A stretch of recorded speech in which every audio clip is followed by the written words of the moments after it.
The Shure Aonic 40. Can it compete with the likes of Sony, Bose and Apple? Full review and comparison coming right up. Spoiler alert, these Shure Cans? Sure can. Goedendag, weer DHRME. Do headphone reviews more. Easy. Let's kick this off with the basics of sound. These come with aptX HD and aptX Adaptive, but not LDAC.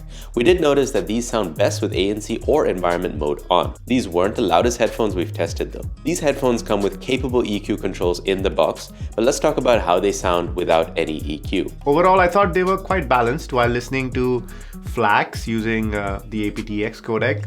Sometimes it misses a little bit of presence in the mids and highs, a little bit like turning down the presence knob on a guitar amp, if you know what I mean. The bass is controlled. Jacob Collier's Hideaway, he's a Shure artist by the way, starts with a bass note that resonates and rings out perfectly on these headphones. The sub bass isn't very forward, and thus depending on the type of music, you will not get an overdone uber bassy sound out of these. On the mids, I'm a bit confused. I think these are tuned for vocals, so voices sound great, but I'm going to get a bit metal nerdy for a second, so bear with me. I really miss the bite of distorted guitars on certain metal tracks, especially for Gent. Meshuggah's The Abysmal Eye is very muddy and instrument separation is ordinary. The same with Haken.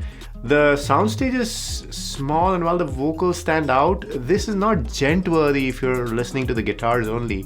However, something more classic like Rage Against the Machine's Killing in the Name Of and Slipknot's Nero Forte sound great. So maybe it has to do with the recording quality? And that's Shure's thing, right? Transparent and honest representation of the recording. But that was wireless. These headphones really come to life when listening wired, especially over USB, because you can do that. The lack of resolution that's apparent on Bluetooth is clearly no longer limiting these very capable drivers. On wireless, you can try to compensate a little for this by tweaking the EQ to cut the bass a little and adjusting the mids and treble to taste. Post EQ, the treble can get bright, but can still feel thin on Bluetooth, especially compared to what these drivers can do wired. Now against the XM4, we think we like the Shure Aonic 40's house tuning. It sounds a bit better than the WH-1000 XM4's tuning. However, we think, and this will matter to many people, the XM4 can get much bassier for those of you looking for very big bass. LDAC also definitely adds that little bit more of finesse to the sound. The XM4s also do respond a little better with EQ. Maybe it's the LDAC advantage or the drivers, but where we thought the Aonic 40 did better was having a more even sound. With the XM4, we kept having to tweak the sound for different genres, whereas the Aonic 40 was set it and forget it. Versus the Bose 700, I thought these were way louder. Against the Bose, it's a bit more interesting since Bose also goes for that neutral-ish sound. But here as well, the Shure Aonic 40 takes the cake. The Bose sound a bit smoother maybe, but the Aonic 40 is fuller and is able to go toe-to-toe and win against the Bose 700 for most genres and songs we tested. I did think that the Bose sub-bass sounds a bit rounder. Is that even a word? My audio vocabulary is running out. And then the AirPods Max. The AirPods Max are the best sounding ANC headphones we've tested, and the Shure doesn't take the crown from them in our view. The Max just sound more spacious and resolve better with a Mac, but they do have the more consumer-friendly sound signature with slightly recessed mids, making the Bose or the Aonic the more revealing headphones. Also, the AirPods Max, very Apple, so no EQ for you. Moving from listening to speaking. Let's test these headphones for their microphone quality. Here come some samples we've made for you. If you just want our conclusion, then skip to it using the chapters down below. AirPods Max quiet conditions. Pop, pop, popsicle, ice, ice, icicle, testing, 1, 2, 3. Pop, pop, popsicle, ice, ice, icicle, testing, 1, 2, 3. Bose noise cancelling headphones 700, quiet conditions. Pop, pop, popsicle, ice, ice, icicle, testing, 1, 2, 3. Pop, pop, popsicle, ice, ice, icicle, testing, 1, 2, 3. Sony WH-1000 XM4, quiet conditions. Pop, pop, popsicle, ice, ice, icicle, testing, 1, 2, 3. Pop, pop, popsicle, ice, ice, icicle, testing, 1, 2, 3. Shure Aonic 40, quiet conditions. Pop, pop, popsicle, ice, ice, icicle, testing, 1, 2, 3. Pop, pop, popsicle, ice, ice, icicle, testing, 1, 2, 3. AirPods Max, noisy conditions. Pop, pop, popsicle, ice, ice, icicle, test, test, testing, 1, 2, 3. Pop, pop, popsicle, ice, ice, icicle, test, test, testing, 1, 2, 3. Bose noise cancelling headphones 700, noisy conditions. Pop, pop, popsicle, ice, ice, icicle, test, test, testing, 1, 2, 3. Pop, pop, popsicle, ice, ice, icicle, test, test, testing, 1, 2, 3. Sony WH-1000 XM4, noisy conditions. Let's go. Pop, pop, popsicle, ice, ice, icicle, test, test, testing, 1, 2, 3. Pop, pop, popsicle, ice, ice, icicle, test, test, testing, 1, 2, 3. Shure Aonic 40, noisy conditions. Pop, pop, popsicle, ice, ice, icicle, test, test, testing, 1, 2, 3. Pop, pop, popsicle, ice, ice, icicle, test, test, testing, 1, 2, 3. AirPods Max, windy conditions. Pop, pop, popsicle, ice, ice, icicle, test, test, testing, 1, 2, 3. Pop, pop, popsicle, ice, ice, icicle, test, test, testing, 1, 2, 3. Bose noise cancelling headphones 700, windy conditions. Pop, pop, popsicle, ice, ice, icicle, test, test, testing, 1, 2, 3. Pop, pop, popsicle, ice, ice, icicle, test, test, testing, 1, 2, 3. Sony WH-1000 XM4, windy conditions. Pop, pop, popsicle, ice, ice, icicle, test, test, testing, 1, 2, 3. Pop, pop, popsicle, ice, ice, icicle, test, test, testing, 1, 2, 3. Shure Aonic 40, windy conditions. Pop, pop, popsicle, ice, ice, icicle, test, test, testing, 1, 2, 3. Pop, pop, popsicle, ice, ice, icicle, test, test, testing, 1, 2, 3. In quiet conditions, they're all perfectly fine. But if we go a level deeper, we see that the AirPods Max has the cleanest microphone, meaning that there is very little distortion to the speaker's voice. Second place goes to both the Aonic 40 and Bose 700, and they sound very good. You can hear a bit of processing to the voice, but not as much as on the Sony WH-1000 XM4. On the Sony, you heard the most distortion. But again, this is us nitpicking, but you're fine with any in quiet conditions. The script kind of flips when we move to noisy conditions though. Here the Bose 700 takes the cake. It's able to suppress the background noise the best while maintaining voice clarity.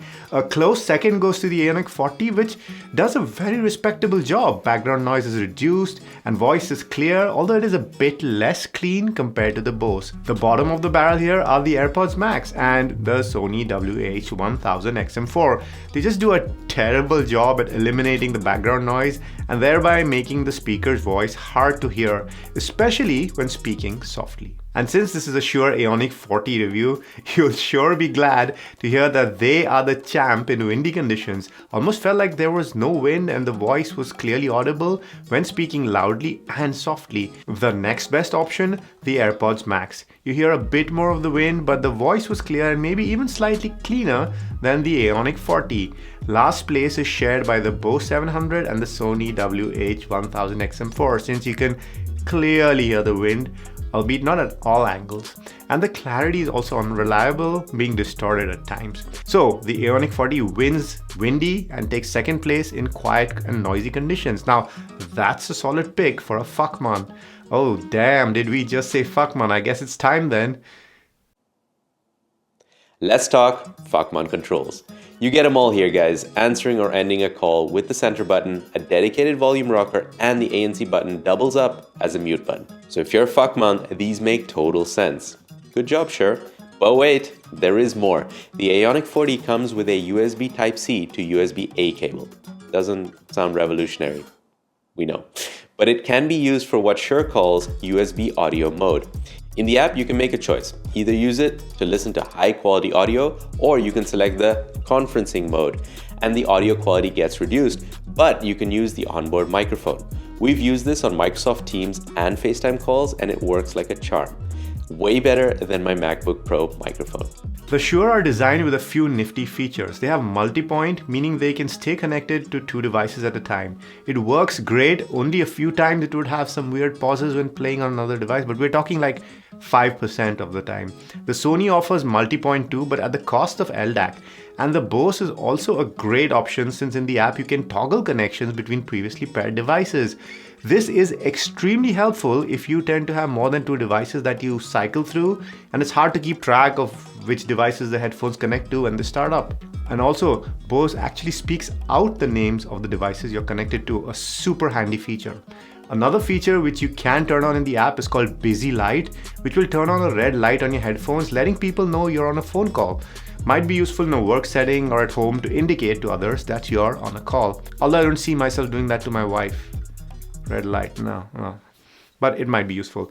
According to the app, there should be voice prompts, and you can even select a language for them. But in our experience, the voice prompts have been pretty much non-existent. The only voice prompt we've heard so far is connected. When they connect. The startup and the shutdown tune is hilarious. Kevin and I have mixed opinions on what it sounds like. I think it sounds like a tire stuck in a window that's closing, and Kevin thinks it sounds like a samurai slicing a watermelon with a katana. So yeah, Fruit Ninja basically. What do you think?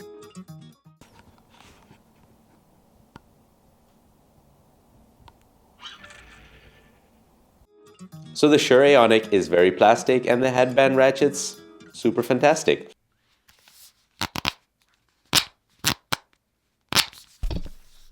As in clicky, think 1990s Logitech mouse with balls clicky. The downside is the noise, but the upside is that they kind of stay in place, so you don't have to adjust them every time. These also fold up into a compactish solid case, but how the headband rests on the side of the case is a bit confusing. Do you know how to put the Aonic 40 back in the case? Leave a comment down below. If you're one to use headphones for long periods of time between charges, then battery life is going to be important. Here, Sony is the champ. Up to 30 hours on battery life. That's almost a full work week. Well, maybe if you work in Europe. Anyway, next we have Shure at 25 hours, and lastly Bose and Apple with a mere 20 hours. All four headphones come with fast charging. The Sony, Shure, and Apple can give you around 5 hours of use with around 15 minutes of charging. The Bose is weak in this department too. 15 minutes of charging gives you only 3.5 hours of use. All that talk of using headphones for so long probably makes your head hurt, so let's talk comfort. The Shure are comfortable but do press down a little bit on the crown. We think the Sony and the Bose do better. The Bose overall even seems lighter and weighs down less on your ears. The earpads are fairly plush. The earpads are fairly plush and comfortable, but they felt a bit warm after hours of use. The clamp is tight, but here's the thing. We've had the Sony and the Bose for many months now, and we use them very often, so the clamping force might have actually eased up over time. And talking on materials, only the AirPods Max with its condensation-friendly aluminum ear cups bucks the trend of plastic builds. All the others are straight up plastic with the exception of Bose's headband, which is metal, but man, it has not aged well. Now the way you interact with the headphones differs too. We've got two variants here. The Shure and the Apple are all about tactile feeling buttons, whereas Bose and Sony have gone the hybrid route, a few buttons, and the rest is all about the touch and the feel, so the touch controls. Buttons on the Shure work as advertised. They're easy to find. The play pause button has a dimple on it with volume on either side of it. The ANC environment mode toggle is separate from the volume buttons, and the power is a separate button on the left ear cup. It's a matter of preference, but if you're a touchy-feely kind of person, the Sony and Bose work. But if you want to be sure of what you're pressing down on, and if you need to use them with gloves on, then the Shure is a good choice. But nothing beats the AirPods Max volume dial. So smooth. So smooth. Too much? We believe in noise cancel culture strongly on this channel. So we'll let you listen to the noise cancelling tests on your own. Listen to them or skip them using the YouTube chapters down below, and the bearded guy will see you after the tests.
Let's kick things off with the opposite of noise cancelling, transparency mode, or ambient mode, or hear-through mode, or environment. This mode is all about how much and how naturally your surroundings can be heard through the headphones. This is very helpful if you need to be aware of your surroundings or just want to talk to other people, but you're too lazy to remove your headphones. There's no competition here. The AirPods Max wins hands down. You just see how all the frequencies are piped in, and it gives you the closest feeling to not wearing anything at all.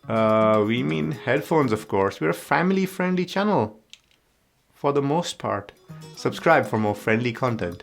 If you don't want to take it to the max, then we've got the Bose 700 and the Aonic 40 for you. Both do great at transparency as well and let in a lot of ambient sounds, but do miss out on certain frequencies. Solid options though. And finally, we've got the Sony WH-1000 XM4, which lets in ambient sounds, but misses out on most of the frequencies. It is also the poorest in terms of how much sound it lets in. What about active noise cancelling? Again, the AirPods Max. There's no way around it. They just managed to eliminate almost all of that noise across all frequencies. But rest assured that the Bose 700 and Sony WH-1000 XM4 are not far behind. Extremely close actually. A quick reminder on the price difference between the AirPods compared to the Bose and Sony, guys. The difference isn't worth it for the noise cancelling, that's for sure. Okay, but what about the Shure? Yeah, don't write home about them for noise cancelling. They're able to suppress the higher frequencies, but still let in the lower ones. Strange, because we usually see the opposite with most noise cancelling headphones. In the app, you can also change the level of ANC from max to normal to light. Yeah, that's something we're not going to change. So all in all, the Shure missed the boat for noise cancelling, but do respectably in terms of transparency, or as they call it, environment mode, the level of which you can adjust in the app. Bye.